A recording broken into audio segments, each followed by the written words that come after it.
বিসমিল্লাহির রহমানির রহিম। প্রিয় শিক্ষার্থীবৃন্দ, স্বাগত জানাচ্ছি ব্যবসায় সংগঠন ও ব্যবস্থাপনা বিষয়ের অনলাইন ক্লাসে। আশা করি তোমরা সকলে ভালো আছো এবং নিয়মিত পড়ালেখা চালিয়ে যাচ্ছ। আমি মোহাম্মদ মোমিন শেখ, প্রভাষক, ব্যবস্থাপনা বিভাগ, সাভার সরকারি কলেজ। আজকে আমি তোমাদের ব্যবসায় সংগঠন ও ব্যবস্থাপনা বিষয়ের প্রথম পত্র 4th অধ্যায় অংশীদারি ব্যবসা নিয়ে আলোচনা করব। তো প্রথমে আমরা দেখে নিব অংশীদারি ব্যবসায় কি। চুক্তির দ্বারা দুই বা ততোধিক ব্যক্তির মধ্যে বৈধ উপায়ে অর্থ উপার্জনের নিমিত্তে যে ব্যবসায় গড়ে ওঠে তাকে অংশীদারি ব্যবসায় বলে। 1932 সালের অংশীদারি আইন অনুসারে বাংলাদেশের অংশীদারি ব্যবসায় পরিচালিত হয়। 1932 সালের অংশীদারি আইন অনুসারে সাধারণ অংশীদারি ব্যবসায়ের ক্ষেত্রে সদস্য সংখ্যা সর্বনিম্ন 2 এবং সর্বোচ্চ 20 জন হবে, এবং ব্যাংকিং অংশীদারি ব্যবসায়ের ক্ষেত্রে 2 জন থেকে সর্বোচ্চ 10 জন হবে।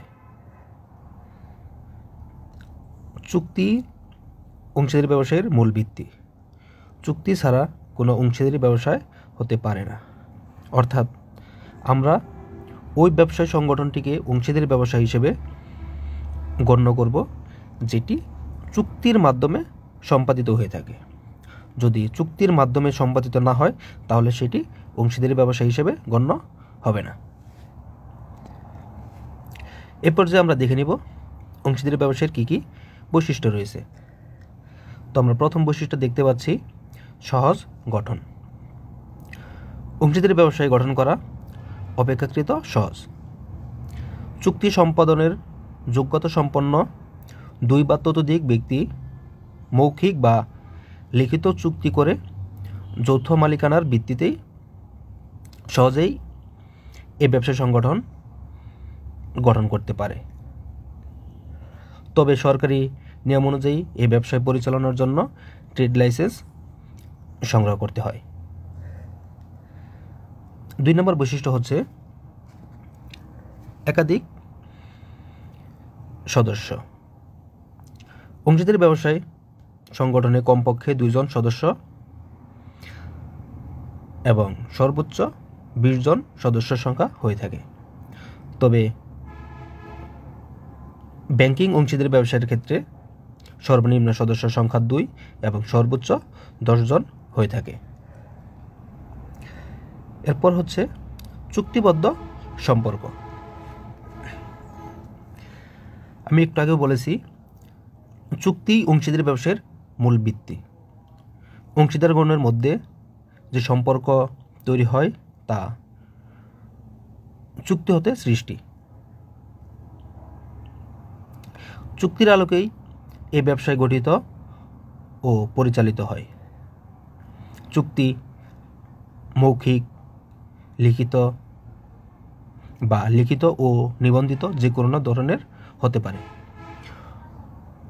চুক্তির অবর্তমানে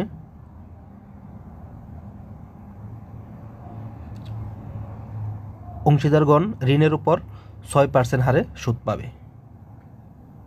অর্থাৎ একটি অংশীদারি ব্যবসায়ের অংশীদারগণের মধ্যে চুক্তিবদ্ধ সম্পর্ক থাকবে। সে চুক্তি মৌখিক হতে পারে, লিখিত হতে পারে অথবা নিবন্ধিত হতে পারে। যে কোনো ধরনের হোক না কেন, এক্ষেত্রে তা ওই অংশীদারদের মধ্যে সম্পর্ক হবে চুক্তিবদ্ধ সম্পর্ক। এর বাইরে যদি কোনো অংশীদার প্রতিষ্ঠানে অর্থ প্রদান করে তার জন্য সে 6% হারে সুদ পাবে। এরপরের বৈশিষ্ট্য হচ্ছে অসীম দায়। অংশীদারি ব্যবসায়ের অংশীদারদের দায় অসীম। ব্যবসায়ের যে কোনো দায়ের জন্য অংশীদারগণ ব্যক্তিগত ও সমষ্টিগতভাবে দায়ী থাকে। ব্যবসায়ের কোনো দেনা ব্যবসায়ের সম্পত্তি হতে নিষ্পত্তি সম্ভব না হলে অংশীদারদের ব্যক্তিগত সম্পদ হতে পরিশোধ করতে বাধ্য থাকে।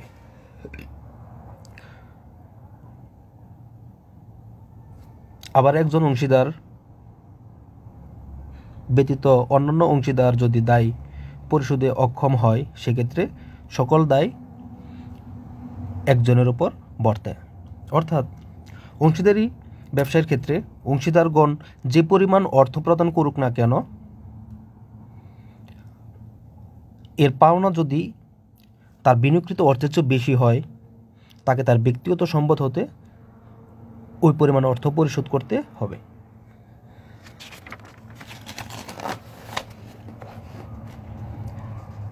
এরপরের বৈশিষ্ট্য হচ্ছে মূলধন সরবরাহ। অংশীদারগণ এ ব্যবসায়ের মূলধন যোগান দেয়। কে কতটুকু মূলধন যোগান দিবে তা নির্ভর করবে তাদের নিজেদের মধ্যে সম্পাদিত চুক্তির উপর। অবশ্য চুক্তিতে উল্লেখ থাকলে কেউ মূলধন বিনিয়োগ না করেও অংশীদার হতে পারে এবং মুনাফা বন্টনে অংশগ্রহণ করতে পারে।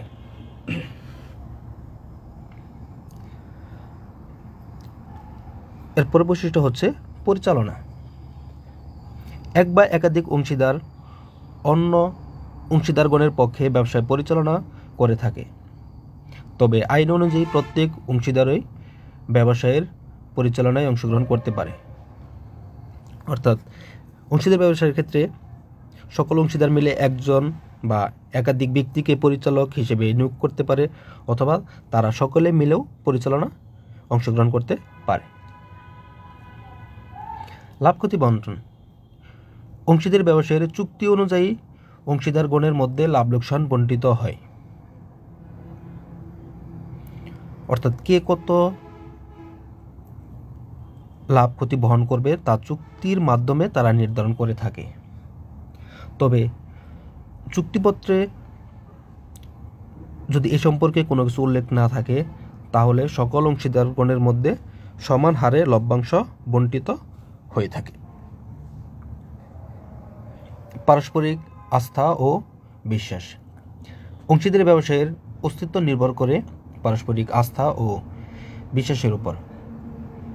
এরূপ ব্যবসায়ে এক অংশীদারের অন্য অংশীদারের উপর বিশ্বাস থাকতে হবে, কেননা এরূপ সম্পর্ক বিনষ্ট হলে অংশীদারি ব্যবসায় টিকে থাকতে পারে না। আইনগত সত্তা। আইনের দৃষ্টিতে অংশীদারি ব্যবসায়ের পৃথক কোনো সত্তা নেই, ফলে ব্যবসায়ের নিজ নামে কোনো মামলা বা চুক্তি সম্পাদন করতে পারে না। এরূপ কাজে অংশীদারগণের নাম ব্যবহার করতে হয়। স্থায়িত্বের অনিশ্চয়তা। অংশীদারি ব্যবসায়ের আইনগত কোনো পৃথক সত্তা না থাকায় এর স্থায়িত্ব অনিশ্চিত। অংশীদারদের মৃত্যু, দেউলিয়াত্ব, মস্তিষ্ক বিকৃতি, পারস্পরিক বিরোধ বা অন্য যে কোনো কারণে এ ধরনের ব্যবসায়ের বিলোপ ঘটতে পারে। স্থায়িত্বের অনিশ্চয়তা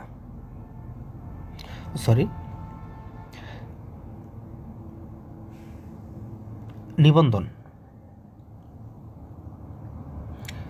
1932 সালের অংশীদারি আইন অনুযায়ী অংশীদারি ব্যবসায়ের নিবন্ধন বাধ্যতামূলক নয়, তবে নিবন্ধিত অংশীদারি ব্যবসায় কিছু বাড়তি সুযোগ লাভ করতে পারে। তাই অংশীদারি ব্যবসায়ের নিবন্ধন করাকে উৎসাহিত করা হয়। অর্থাৎ 1932 সালের যে অংশীদারি আইন রয়েছে, সেখানে অংশীদারি ব্যবসায়ের নিবন্ধনকে বাধ্যতামূলক করা হয়নি, কিন্তু নিবন্ধন করা থাকলে কিছু আইনগত সুযোগ সুবিধা পাওয়া যায়, যেটা অনিবন্ধিত অংশীদারি ব্যবসায় পায় না। এই জন্য অংশীদারগণ ভবিষ্যৎ ঝামেলা থেকে মুক্ত হতে বা আইনগত সহায়তা পাওয়ার জন্য তারা নিবন্ধন করে থাকে। এটা সম্পূর্ণ তাদের ইচ্ছার উপর নির্ভর করে। এখন আমরা দেখে নিব অংশীদারি ব্যবসায়ের গঠন প্রণালী বা একটি অংশীদারি ব্যবসা কিভাবে গঠন করা যায়। চুক্তি সম্পাদনে যোগ্য কতিপয় ব্যক্তি স্বেচ্ছাপ্রণোদিত হয়ে তাদের সংগৃহীত মূলধন একত্রিত করে অংশীদারি ব্যবসায় গঠন করতে পারে। এই গঠন প্রক্রিয়ায় উদ্যোক্তাদেরকে কতগুলো ধারাবাহিক কাজ বা পদক্ষেপ অনুসরণ করতে হয়। যেমন নির্দিষ্ট সংখ্যক অংশীদার সংগ্রহ।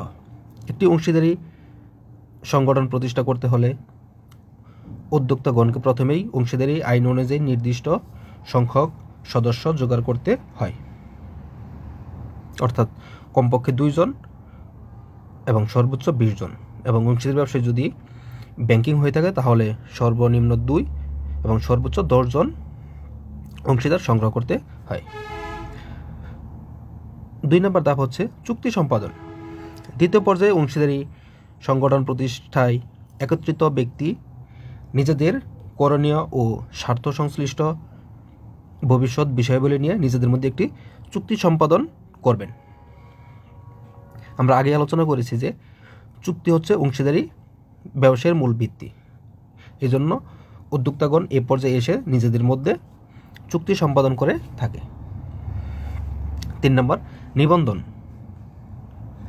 1932 সালের অংশীদারি আইন অনুযায়ী অংশীদারি ব্যবসায়ের নিবন্ধন বাধ্যতামূলক নয়, কিন্তু নিবন্ধিত অংশীদারি ব্যবসায় কিছু আইনগত সুযোগ সুবিধা পেয়ে থাকে। এই জন্য এ পর্যায়ে উদ্যোক্তাগণ সরকার অনুমোদিত নিবন্ধকের দপ্তরে নির্ধারিত ফি প্রদান করে ব্যবসায়ের জন্য নিবন্ধনের জন্য আবেদন করে থাকেন। নিবন্ধক দাখিলকৃত কাগজপত্র দেখে সন্তুষ্ট হলে সংগঠনের নাম তালিকাভুক্ত করেন। 4 নম্বর ধাপ হচ্ছে ট্রেড লাইসেন্স সংগ্রহ। এ পর্যায়ে উদ্যোক্তাগণ সংশ্লিষ্ট সরকারি অফিস থেকে ট্রেড লাইসেন্স সংগ্রহ করবেন।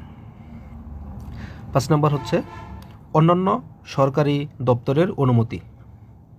এ পর্যায়ে উদ্যোক্তাগণ ব্যবসায়ের প্রকৃতি অনুযায়ী ব্যবসায়িক কার্যক্রম সম্পাদনের জন্য সংশ্লিষ্ট সরকারি দপ্তর থেকে অনুমতিপত্র সংগ্রহ করতে হয়। সর্বশেষ ধাপ হচ্ছে ব্যবসায়ের কার্যারম্ভ।